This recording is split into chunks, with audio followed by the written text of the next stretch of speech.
മാതൃഭൂമി അക്ഷരോത്സവത്തിന്റെ വരവറിയിച്ച അനശ്വര കവി വയലാറിന്റെ രാഘവ പറമ്പിൽ double strong കടുപ്പത്തിലൊരു ചർച്ച. വാക്കിന്റെ നെല്ലറയിൽ പാട്ടിന്റെ വിപ്ലവം എന്ന ചർച്ച കവിയുടെ ഓർമ്മകളിലൂടെയുള്ള തീർത്ഥയാത്രയായി. വയലാർ ജനാധിപത്യം എന്ന പേരിൽ ഒരു മാഗസിൻ അതോ വാരിക നടത്തിയിരുന്നു. ഞാനും പറഞ്ഞു കേട്ടിട്ടേ ഉള്ളൂ. അത് വാരികയായിരുന്നു, മാസികയായിരുന്നു. പഴയ ആൾക്കാർക്ക് ഒരു പക്ഷേ അറിയാൻ സാധിക്കുള്ളൂ.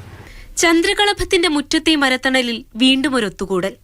വയലാറിന്റെ കവിത്വവും വരികളിലെ രാഷ്ട്രീയവും ചർച്ച ചെയ്യപ്പെട്ടു.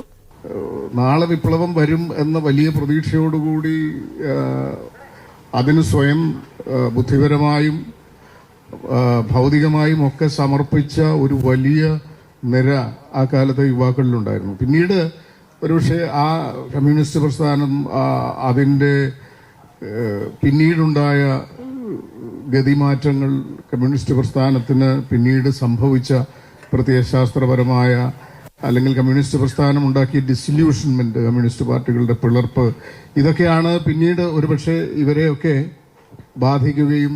ഗാനരചയിതാക്കൾ ആവശ്യമില്ലെന്നും സംഗീതം മാത്രം മതിയെന്നും ഒരു പാട്ടുകാരൻ പറഞ്ഞതായി മോഡറേറ്ററായ തിരക്കഥാകൃത്ത് സുനീഷ് വാരനാട്.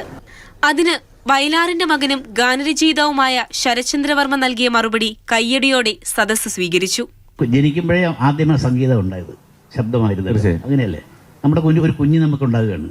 അതിൻ്റെ ആ കൊഞ്ചലിനും പല പല ശബ്ദങ്ങൾക്കും നമ്മൾ ആനന്ദം കൊള്ളൂല്ലേ, അല്ലെങ്കിൽ രോമാഞ്ചഭരിതരാകും. പക്ഷേ ഇത് മിണ്ടേണ്ട ഒരു സമയമുണ്ട്.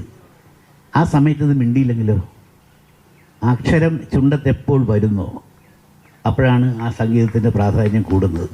കൊശുമറ്റം ഫിനാൻസ് ആയിരുന്നു ടൈറ്റിൽ സ്പോൺസർ. വെളിയിൽ കാസിലായിരുന്നു പ്രാദേശിക സ്പോൺസർമാർ.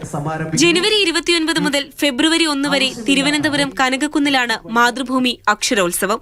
ലോകമെമ്പാടുമുള്ള അക്ഷരപ്രേമികൾക്ക് കായിലേക്ക് സുസ്വാഗതം. മാതൃഭൂമി ന്യൂസ്, ആലപ്പുഴ.